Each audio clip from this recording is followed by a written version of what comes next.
Câmara Livre, tal qual o nosso país, é um programa multicultural e ele percorre as nossas origens identitárias e também a nossa vivência com multifacetas culturais de origens, os programas migratórios e imigratórios, tanto internos quanto aqueles que o país, por uma questão de característica, geografia, questão econômica, histórica, foi recolhendo ao longo do tempo. O nosso sincretismo e a nossa identidade talvez seja uma das nossas maiores riquezas. Por isso a gente costuma conversar com os nossos encontros comunitários ao longo do dia a dia e nas nossas andanças a gente trocar informações sobre as trajetórias, as escolhas de cada um. Por isso agradecemos a Tarsila Reis Barbosa Bittencourt Shahad, é isso, por ter nos aceito. Obrigada, Nelson, agradeço o convite.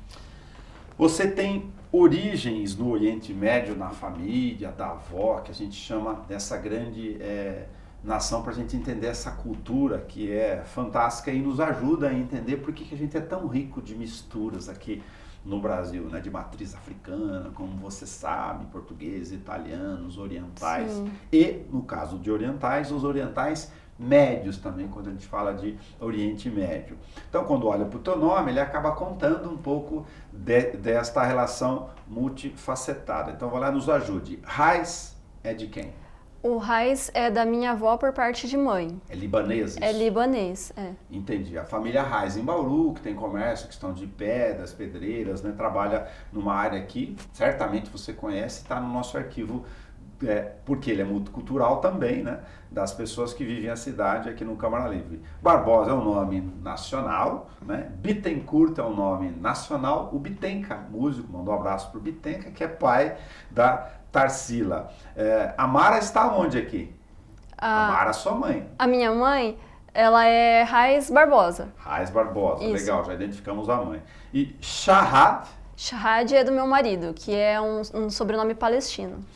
Legal. Normalmente os sobrenomes lá têm relação com alguma questão histórica, de onde se vem. Os nossos aqui não tem essa cultura, né? Oliveira é Oliveira, ou não sei que seja descendência espanhola. Às vezes a gente sabe assim, que esse sobrenome é mais predominante no Líbano, esse é mais predominante na Palestina, esse do meu marido, a maioria dos Shahads são palestinos. Quando a gente fala dos seus ancestrais aqui, no sentido mais próximo, né, da árvore genealógica, nós estamos falando de que origem no Oriente Médio dos seus familiares? Bom, a família da minha avó, por parte de mãe, eles são do sul do Líbano, uma cidade chamada Hasbaya.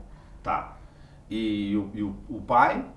E por parte de pai, eu acredito que sejam assim, italianos, eles são de Itapira. Tá. Próximo a Campinas. Então o movimento migratório que os trouxe até aqui, também nos trouxe até aqui, né? Eu tenho Gonçalves dos Espanhóis, forma isso que eu comentei no começo, essa questão de várias nações e origens que acabaram aportando aqui no Brasil. Esse sincretismo que fez a gente, né, ser quem a gente é. Tá, você grava conosco aqui e tem a sua infância em Bauru há um bom tempo e tal, mas a partir de uma certa idade, você ainda bastante jovem, Tarsila, você começou a andar por muitos locais. Só para a gente localizar isso no tempo, vou citar aqui que você falou para a gente que morou em Bariri, 2 vizinhos no Paraná, achei bonito o nome, mas não sabia. Francisco Beltrão, já é mais conhecido pelo menos da minha origem, Lajeado, no Rio Grande do Sul.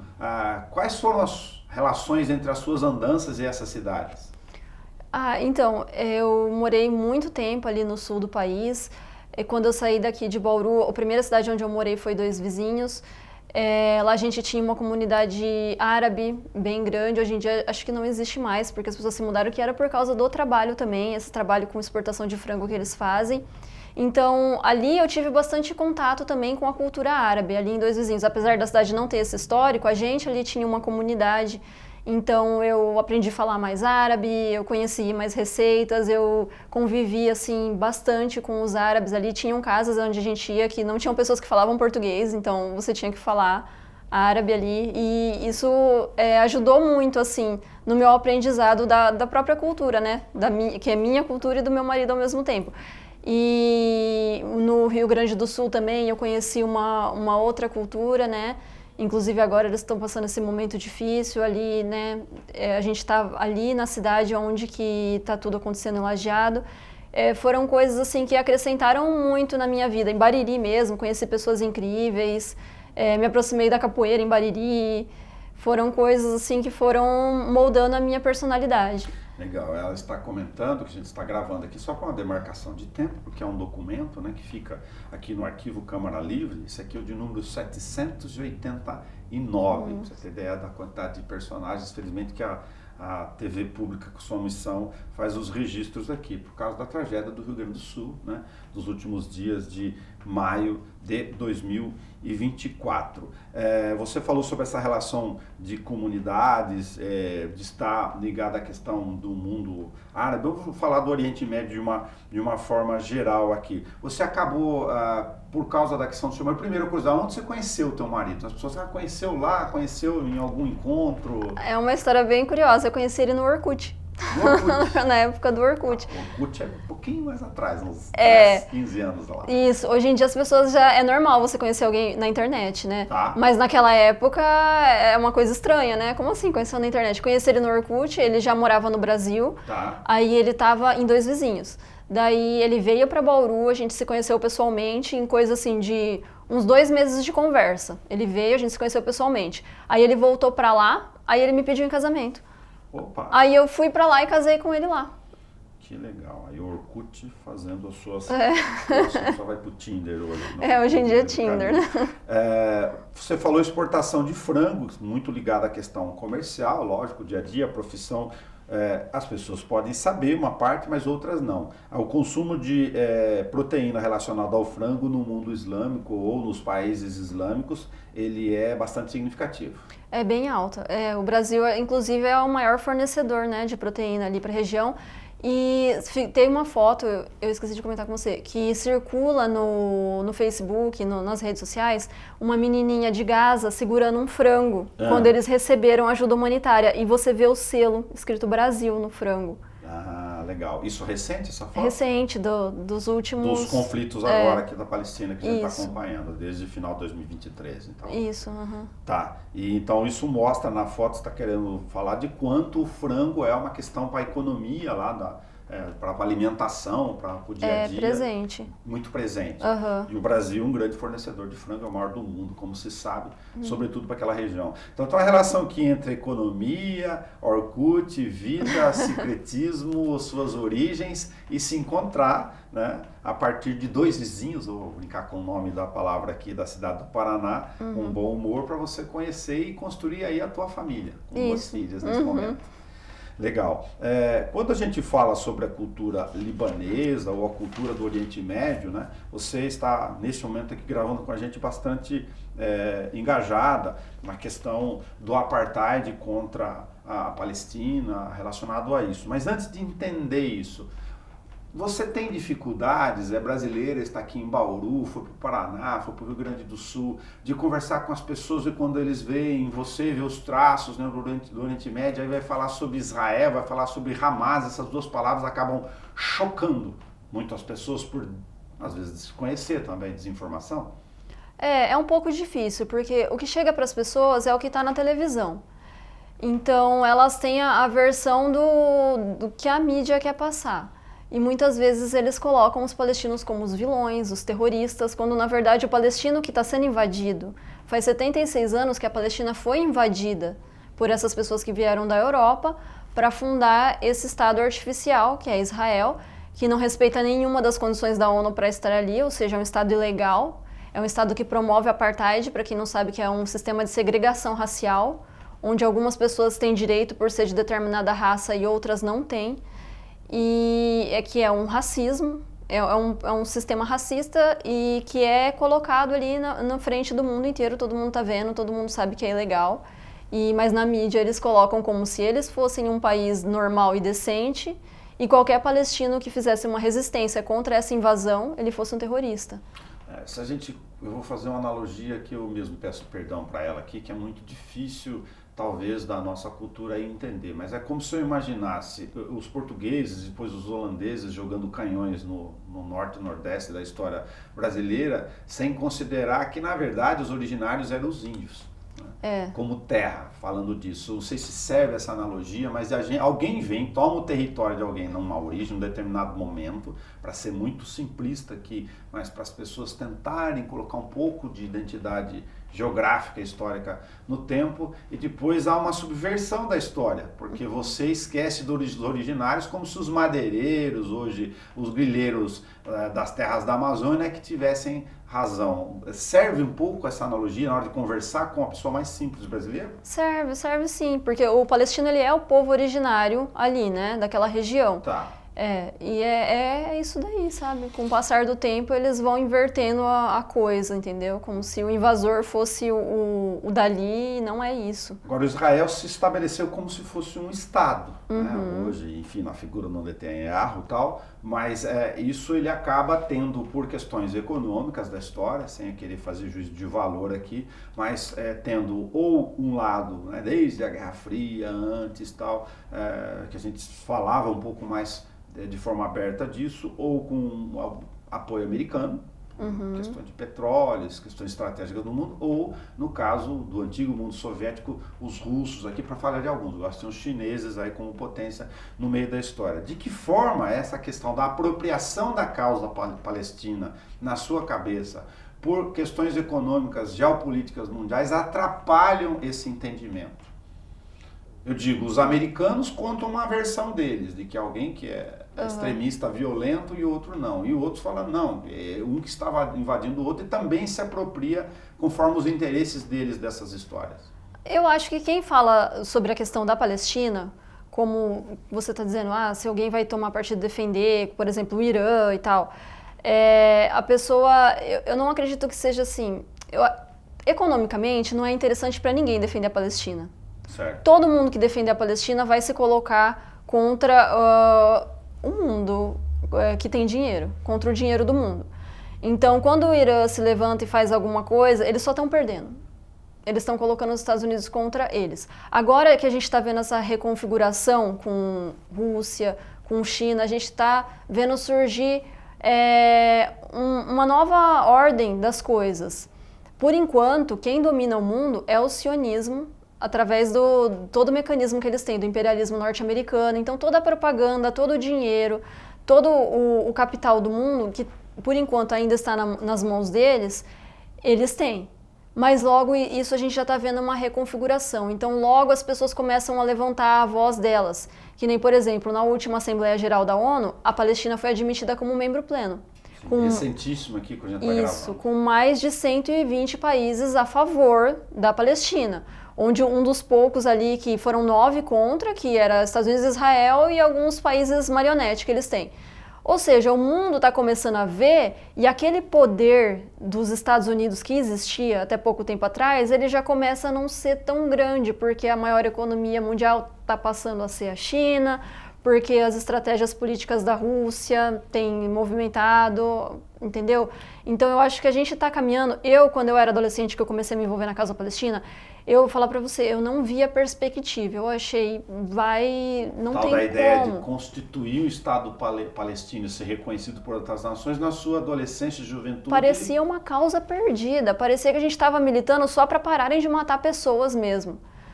E agora a gente já consegue ter uma outra perspectiva, porque o mundo de lá para cá está mudando muito. E daqui a alguns 10 anos, se a gente for conversar de novo, a gente vai ter um cenário completamente diferente.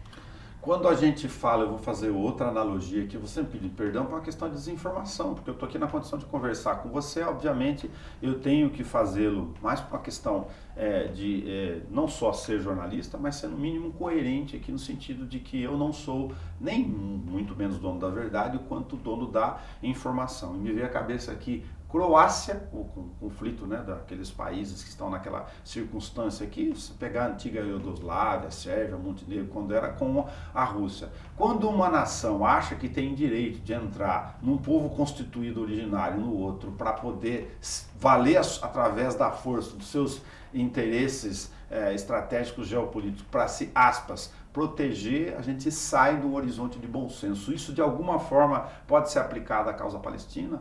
Eu digo por parte das justificativas que Israel tenta dar. É isso, é uma invasão. É uma invasão com interesse geopolítico, não tem outra, sabe?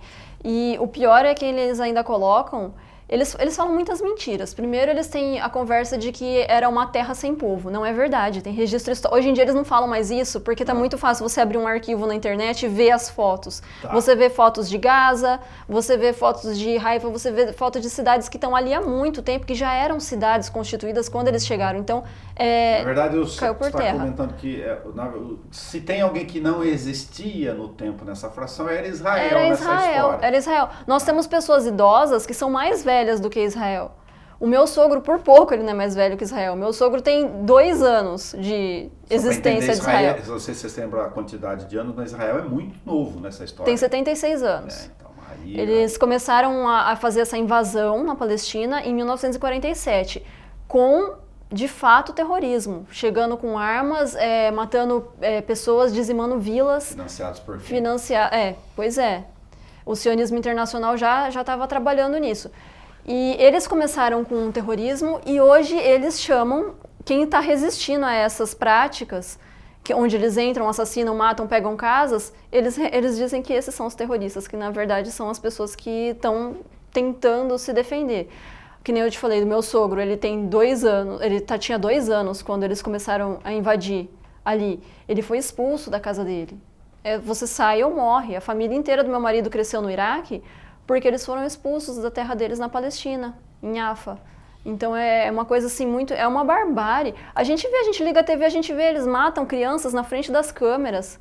E as pessoas, quem reage a isso com normalidade, acha que é normal, é porque a gente sabe que existe um processo de lavagem cerebral, que eles desumanizam as pessoas, os palestinos. Como você trabalha com a questão dos argumentos, da ação do dia a dia, porque é um processo histórico de convencimento, né? Até pela desinformação, como eu disse. Quando você lhe colocam à mesa a questão do Hamas, porque o Hamas é um grupo, toda guerra é violenta, todo conflito é violento, óbvio, aqui por si só. Agora, o rótulo, né, a mensagem que se coloca no mundo ocidental, enfim, dirigido ou não em relação ao Hamas, também não é leve. As pessoas, a mídia faz esse trabalho, né? O Hamas é um monstro. Se você pegar a quantidade de pessoas que o exército de Israel matou nesses últimos 6 meses que está fazendo, foi de outubro para cá, que foram mais de 30 mil pessoas. O Hamas não chega nem perto de matar isso de pessoas.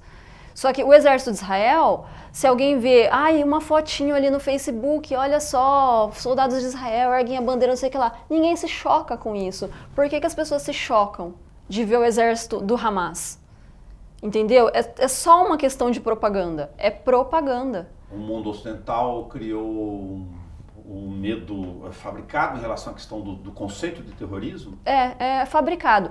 O que aconteceu no 11 de setembro, por exemplo, que a gente não tem nem certeza de onde surgiu esse ataque, se foi Bin Laden, tudo. Eles já categorizaram todo mundo islâmico como terrorista. E eles colocam o Hamas nessa conta. O Hamas, ele é um partido político que tem sim uma orientação religiosa. Mas é como se você falasse, a gente no Brasil tem a bancada evangélica, não tem? Aí eu diria aquela frase também tem que tomar um cuidado, né? Que aí eu consigo entender sem aceitar ou compreender. Quando você imagina a relação entre terrorismo e todos aqueles que têm feição, fenótipo, né? Aí o cara confunde já islâmicos com outros povos, judeus com não sei o que, mistura tudo, fica só a feição na cabeça, como a gente trata aqui com preto, pobre. Isso. Se a gente vê na rua, né, uma meia luz, já acha que o estereótipo. Necessariamente bandido e vai nos assaltar. Essa questão da imagem, da cultura, dos nossos modos e costumes, infelizmente, acaba contaminando um pouco disso. Contamina. No Oriente Médio existem sim extremistas islâmicos. Existem. Não é o caso do Hamas. O Hamas não é um partido extremista islâmico. O Hamas é um partido islâmico de resistência contra a ocupação. Porque o extremista islâmico, que seria, por exemplo, o Talibã no Afeganistão. Mulher tem que usar burca, mulher não pode usar assim, mulher não pode. Isso seria um extremismo islâmico, que eles seguem, né, uma linha deles lá, que nem é a linha... O islamismo tem várias, então nem é toda a linha islâmica que diz que mulher tem que andar assim, mas eles, essa linha é a seita deles, do mesmo jeito que nós temos muitas seitas no Brasil, que dizem que a pessoa tem que vestir assim, usar o cabelo assim, votar no fulano assim, essas seitas fazem a mesma coisa. E o Hamas ele é um partido islâmico que hoje em dia ele é até menos islâmico do que de resistência. O papel dele é mais de resistência. Eles começaram ali, eles têm ligação com um partido egípcio chamado Irmandade Muçulmana. Então eles são um braço desse partido. É por isso que eles não são igual ao Hezbollah, porque o Hezbollah já é um partido que é do Líbano, né? E ele é ligado ao islamismo xiita. Então são várias linhas. Só uma explicação rápida assim para as pessoas. Claro. Existe o árabe, que é o ser humano árabe, que pode ser católico, que pode ser muçulmano, que pode ser... Existe o muçulmano, que ele pode ser de qualquer raça, Sim. Qualquer um pode se converter, diferente do judaísmo, que não é assim, né? Sim. Então, e o Hamas, ele é um partido de pessoas que são originárias da Palestina, então eles são árabes e são muçulmanos. Tem pessoas que não são muçulmanos, ali dentro mesmo, que apoiam o Hamas. Porque o Hamas é o único que está tentando tirar Gaza dessa situação. Antes do 7 de outubro, Gaza já passava por um bloqueio econômico, as pessoas já passavam fome ali. As pessoas já tinham tido escolas destruídas em outras oportunidades, em 2014, por exemplo, já tinham tido hospitais destruídos. E hoje, depois do que Israel fez, a gente tem crianças sendo operadas sem anestesia, sendo amputadas. A situação ali é uma barbárie, é uma crise humanitária, é o maior genocídio já televisionado, a gente fala. Porque nunca a gente presenciou isso. E o que o Hamas faz é tentar, de alguma parar e pegar a autonomia do território. É o único parte do mundo que o sionismo não está conseguindo ter influência. Por isso essa violência toda. E essa violência seria para nós também, seria para você, para mim, para todo mundo.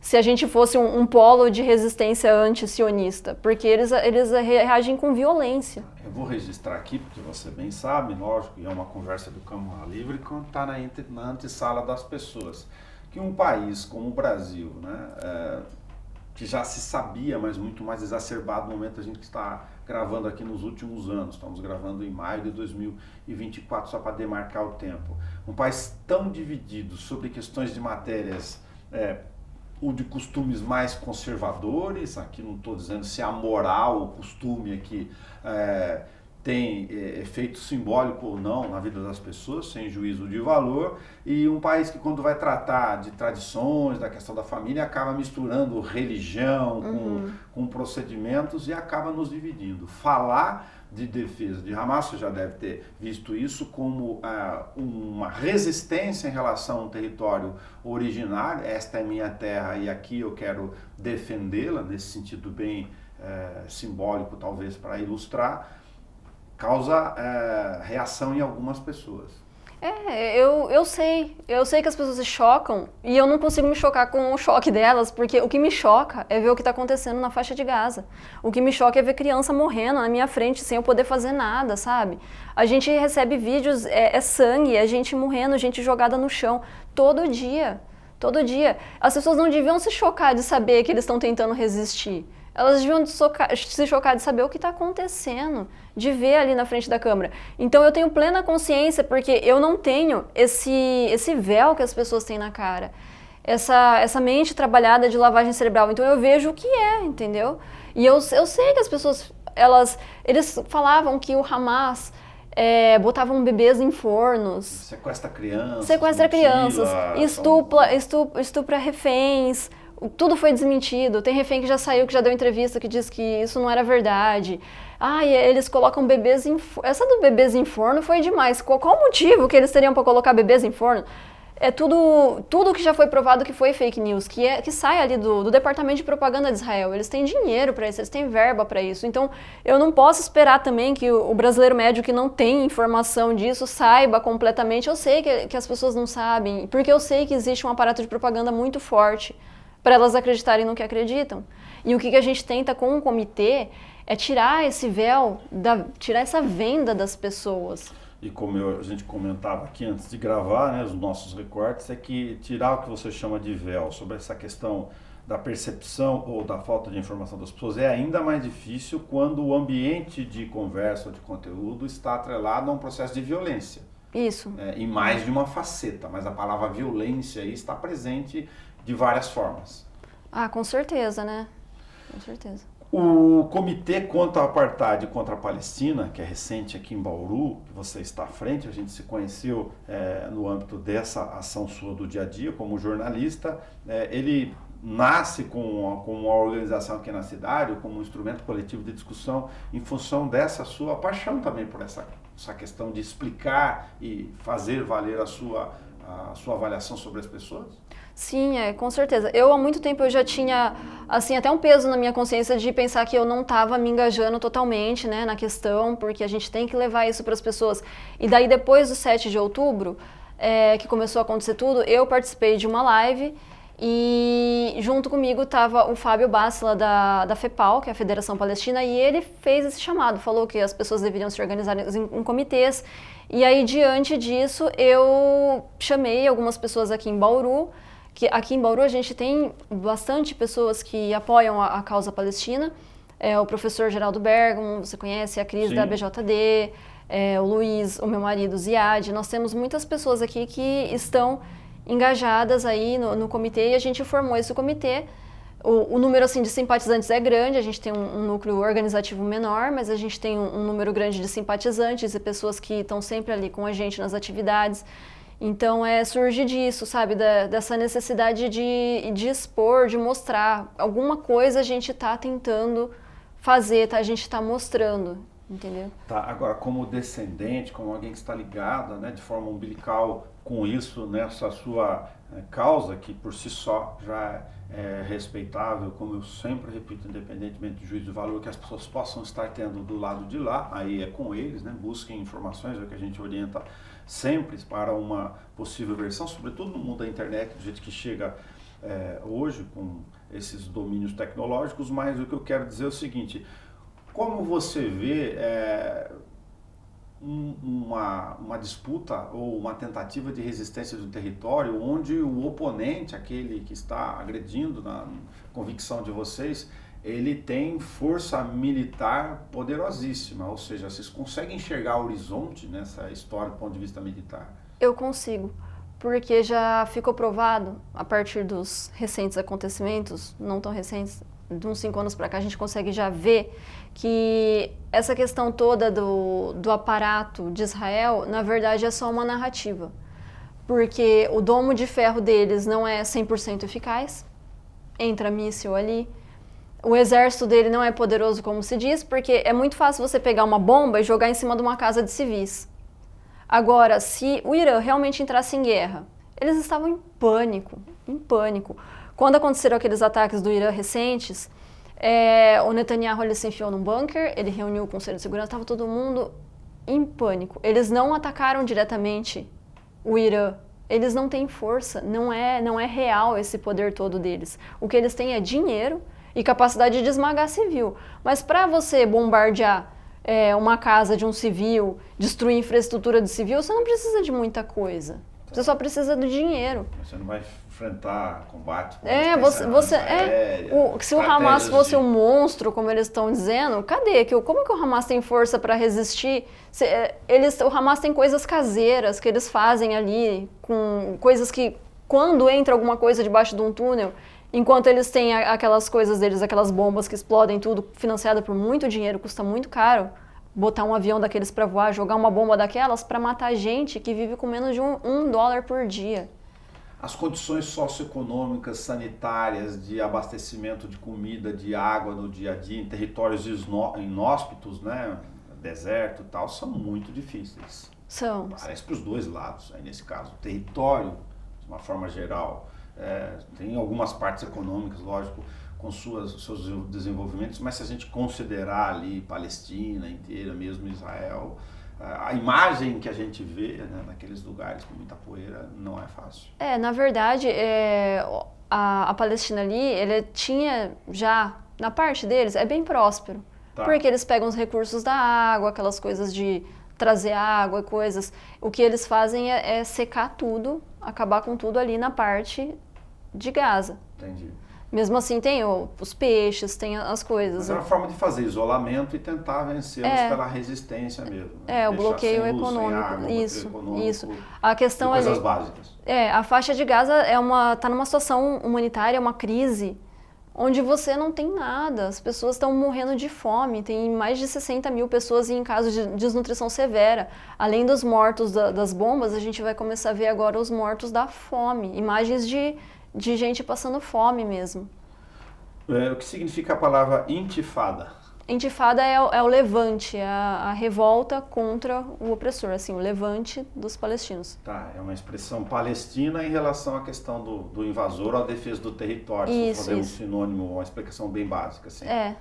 Tá, quando a gente olha para a história de lá, os conflitos, né, mesmo as pessoas de idade média, no meio do caminho, jovens médios como nós, talvez, olha lá, Irã e Iraque, aí põe do lado de cá Palestina em relação a Israel, acaba criando os confrontos mais ou menos separados. Tem sentido isso? Ou não mais na geopolítica atual? Hoje em dia está tudo muito ligado, né? Tá. Não existe um confronto que seja completamente desinteressado e isolado. Tudo está ligado à questão maior, né? O sionismo internacional agora ele está num período que ele está se brutalizando ali naquela forma de genocídio, porque eles estão começando a perder a força. Tá. Aproveita a palavra também, que é muito própria, por favor, né, explica para as pessoas o que é o sionismo na base. O sionismo é a ideologia de superioridade racial judaica, onde nem todos os judeus concordam, tá? Muitos judeus não concordam com isso. É que eles se colocam, eles dizem que eles são o povo escolhido, eles usam a parte... No sentido religioso. No sentido religioso mesmo, tipo... O sionista se acha superior aos outros por uma raiz judaica. Todo mundo que é do povo deles, eles são pessoas, eles têm isso escrito em livros também. E quem não é do povo deles, você pode tratar eles que nem um escravo, você pode escravizar eles, você pode tratar eles que nem um cachorro. O que os bancos fazem com os juros, as questões, se você for pegar a mentalidade deles, é essa. Você pode escravizar um goim, um não-judeu. Então, o sionismo é isso, é essa ideologia de supremacia racial judaica. Entendi. Por isso que são nessa relação da ideia de supremacia deles que se sentem superiores aos palestinos. Eles não aceitam a Palestina. Não aceitam. Tem pessoas ali deles, né, dos sionistas, que eles falam abertamente que matar um não-judeu é que nem matar um cachorro. Que você pode estuprar uma mulher não-judia, você pode matar. Não é só os palestinos. Muitas vezes as pessoas acham que não é só com os palestinos. A ideia deles é essa, que nós somos os superiores, nós podemos escravizar, nós podemos matar. Eles não têm peso na consciência nenhum. Imagina como você é uma pessoa que aperta um botão que mata 200 pessoas de uma vez só, pessoas inocentes. Novo, vou me apropriando aqui. Então, o que a gente fazia com a questão dos alemães de Hitler, se você considerar como questão extrema, valeria para eles aqui. Como conceito. Sim. Eu sou superior e o resto tudo é o resto. O resto não importa. A vida deles não tem valor. É assim que é a cabeça deles. Tá. Você acaba sendo apaixonada pela questão da descendência, você chegou a pesquisar, você falou da avó que você sabia, de onde vinha, tal, de onde vieram os outros da sua árvore genealógica mais próxima. Então, eu tenho uma pesquisa muito básica, assim, eu encontrei na internet, na verdade ele me encontrou, um raiz de lá, que ele estava montando uma árvore genealógica, eu passei as informações para ele, né, da minha parte da minha família e tudo mais. Mas o que eu sei, assim, é o básico. Nós viemos do sul do Líbano, de Hasbaia, e daí por isso todo o meu interesse de pesquisar qualquer coisa que tinha Oriente Médio. Na Bíblia da minha avó, tem esse detalhe também, os árabes daqui, a maioria são cristãos, católicos. Isso. Tinha um mapinha da Palestina, porque é onde Jesus nasceu, ele nasceu em Belém, né, que chama Beit Lahem, né, lá no Oriente Médio. Então eu já conhecia aquele mapa, eu ficava olhando, criança, olhando aquele, nossa, era de lá, você tinha uma fotinha de lá. Hoje em dia é muito fácil, você pega a internet, você abre, você vê as ruas, né? Mas naquele tempo, quando eu era criança, era uma coisa, nossa, distante, né? E daí, a partir disso, que eu comecei a me interessar cada vez mais. Aí, quando começaram a acontecer as coisas na faixa de Gaza em 2000, aí eu, olhando pela TV, eu comecei a ficar, chocada, olha o que está acontecendo com a terra dos nossos antepassados. Né? Não é exatamente na Palestina, mas é o mesmo povo ali. Como seu marido está, enfim, por outro caminho mais ligado lá, a questão da raiz, da origem dele, da Palestina, recebe quando ele vê a matéria na TV, por exemplo? Como isso funciona dentro de vocês? Não, é chocante, é chocante. Eu digo com viés que não necessariamente muitas das matérias levam em conta essa questão originária da defesa de um território. A maioria das vezes a gente fica assim, indignado com as coisas que se falam, sabe? Porque o repórter acaba de anunciar que Israel bombardeou um hospital e morreram 150 pessoas, e em seguida eles falam assim, o jornalista, e o grupo terrorista Hamas alega que não sei o que, não sei o que. Eles acabaram de dizer que Israel fez isso, matou 150 inocentes. O que o grupo terrorista Hamas fez? A gente fica indignado, como eles têm cara de pau, a palavra é essa, é a cara de pau, entendeu? De você classificar um como terrorista, enquanto quem está matando a quilos ali de pessoas, de seres humanos, é o outro, entendeu? Utilizada de forma equivocada na questão da gênese que você está comentando, se falasse que os dois grupos violentos seria uma forma de classificar melhor no sentido ocidental, que eu comentei agora há pouco, ou se fosse chamado de terrorista, aquele que na cabeça geral de conceito comum das pessoas de costume é todo aquele que agride o outro, tendo motivo ou não para isso, com ações de violência. Então, não de classificá-los iguais, porque nunca o serão, mas aí taxa um de terrorista, é uma palavra dura, que a gente já falou, e aí não considera em relação a Israel. Mas para quem está olhando de fora, a gente falou sobre isso, é difícil, fora da palavra terrorista, de reconhecer a violência nesse âmbito. É difícil, mas o que eles deveriam falar? O que a mídia deveria falar? Os invasores israelenses atacaram os palestinos e o grupo de resistência palestina reagiu de tal forma. Para vocês, o Hamas não é um grupo terrorista? Não é pra gente, é pro direito internacional. O Hamas não é um grupo terrorista, é pra mídia ele é um grupo terrorista. Porque a mídia, foi feita uma pesquisa sobre isso, diz que o Brasil é um dos países que está no topo da mídia mais enviesada nessa questão do Oriente Médio, de Israel. Não está incorreta na sua observação. Não é real, eu vi, foi feita uma pesquisa recente. Então é assim, quer dizer, né, o lobby sionista aqui, ele tem força.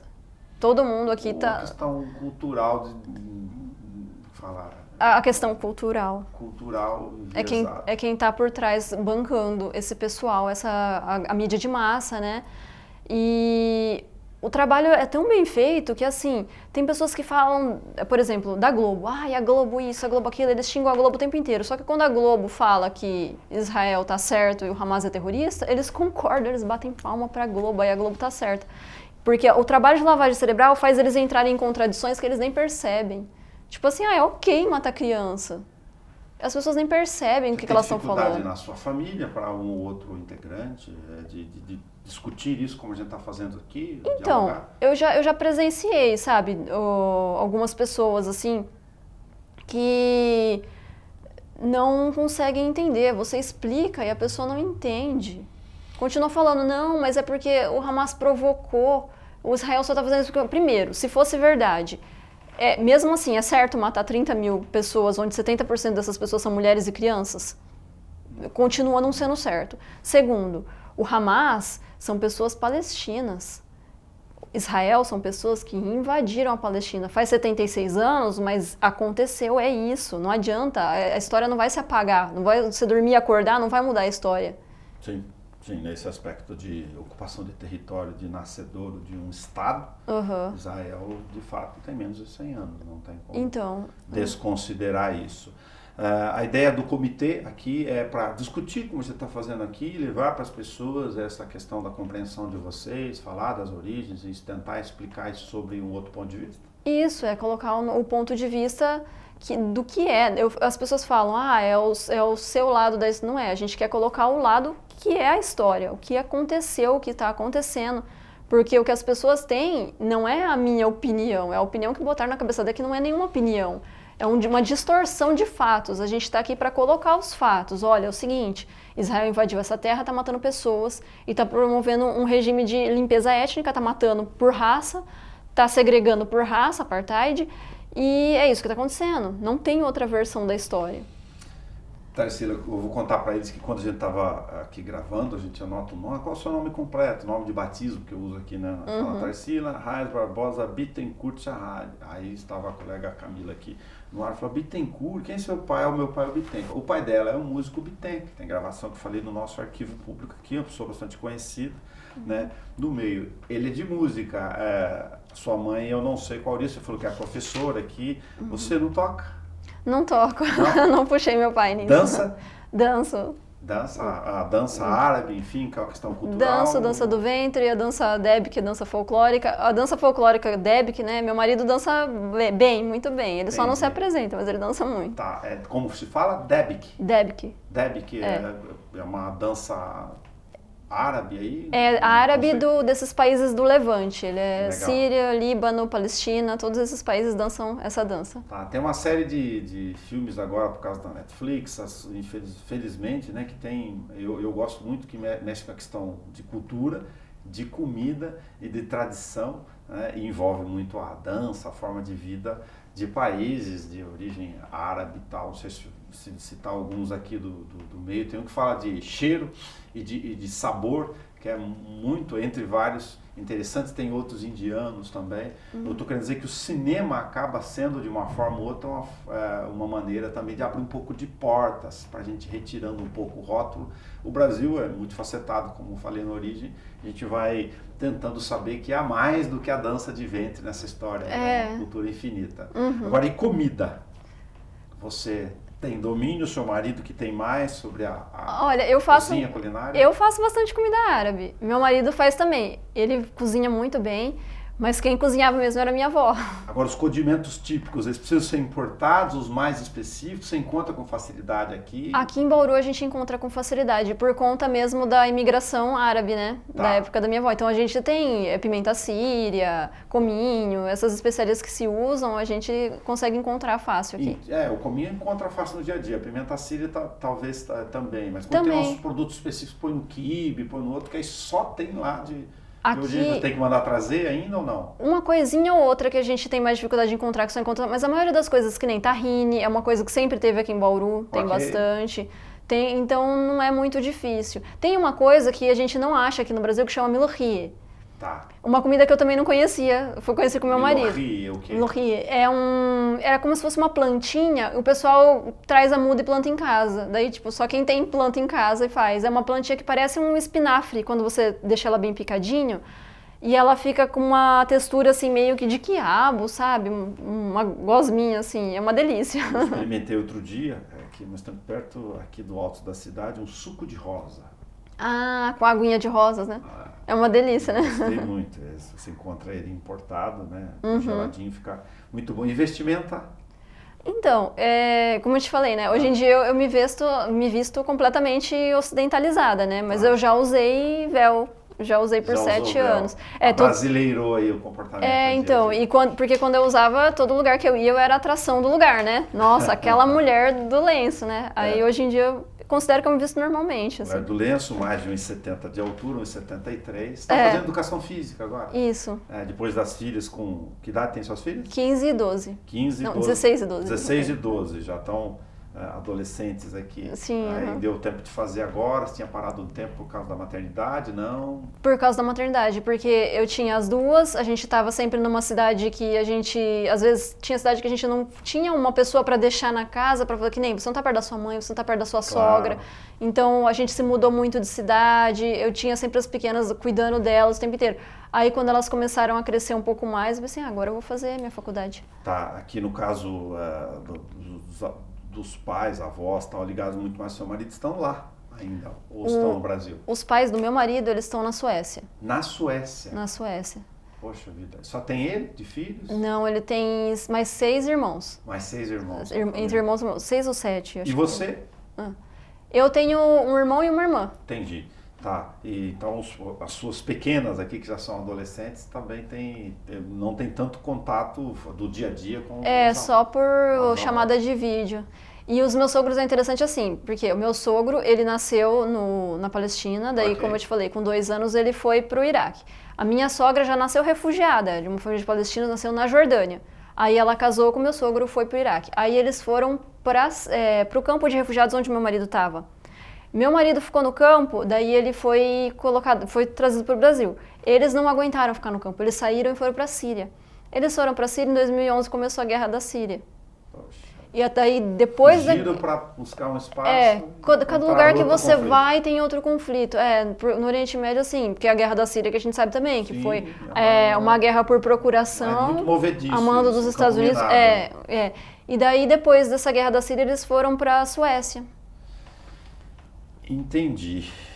Tarsila, muito obrigado por ter vindo conversar com a gente aqui. Lógico que não dá para pegar uma cultura como a de vocês, né, das questões dos costumes e a forma de vocês verem o mundo, se interagir com a nossa identidade sincrética, como eu falei aqui, o Brasil, essa mistura que eu acho muito legal, bonita, não ia dar para fazer num programa só, mas é uma forma de recortar aqui, mas sobretudo, que eu gostaria de dizer para você, pensando que do lado de lá vão ter alguns que possam assistir a gente, é um direito deles, com uma certa forma refratária de ver o mundo que não se abre, de entender que a maior forma de violência talvez seja a ignorância, e não conversar como a gente está fazendo aqui, por isso que eu insisti no convite com você, seja um pecado no sentido mais extremo que as pessoas possam ter de não dar oportunidade ao diálogo. Eu acredito também, né? Se a gente conversar, quem sabe a gente se entende. Eu agradeço o convite. Muito obrigado por ter vindo conosco e contar um pouco da sua história, do seu horizonte. Obrigada, Nelson. A gente conversou no Câmara Livre com Tarsila Reis Barbosa Bittencourt Shahed. É isso? Shahed, assim que fala. isso. Como eu disse, o Câmara Livre conversa sobre tudo o que está disposto na questão da mensagem pública, porque público ele o é. E é uma forma, sim, de homenagear aquilo que a gente chama de a pior ignorância, é a violência em relação ao nosso desconhecimento. Por isso, é preciso que a gente abra as portas para o diálogo. Até nosso próximo encontro.